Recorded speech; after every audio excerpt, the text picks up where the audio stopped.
When I was elected to the board around 1985, that's when I met Joe Giroux.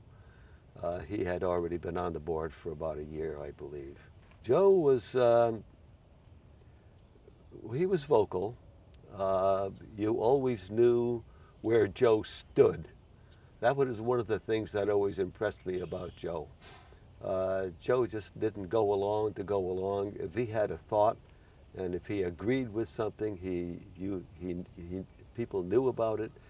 And if he didn't disagree, if he disagreed, uh, you knew about that also. He was very direct.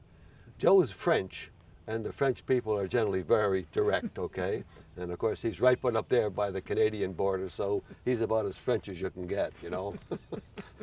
That was Joe, very friendly, and Joe and I became friends. We seemed to nick, as you say, you know, we kind of liked each other, you know. There were some people on the board I wouldn't want to have lunch with, but that's the way it was, okay?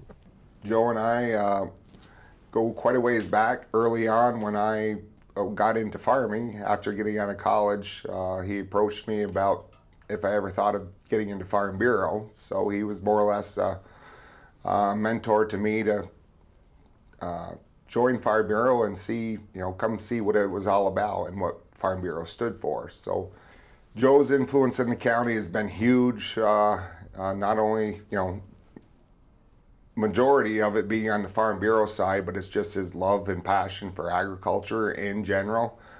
So in the early days, he was very active on being on the board, being president, advocating the news of farming and what was going on in the county, and then he pursued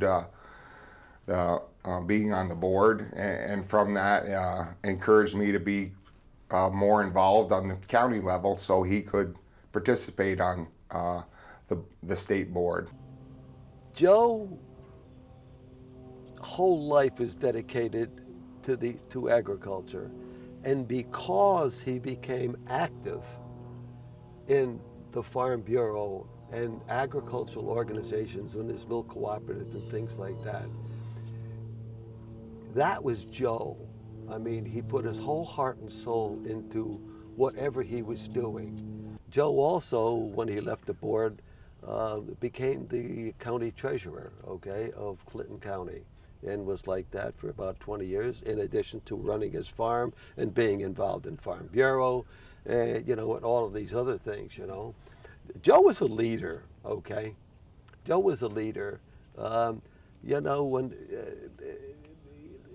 people looked at Joe for answers, and as you can see, he still is active up there, and he was a good friend, or is a good friend. I shouldn't say was. He is a good friend.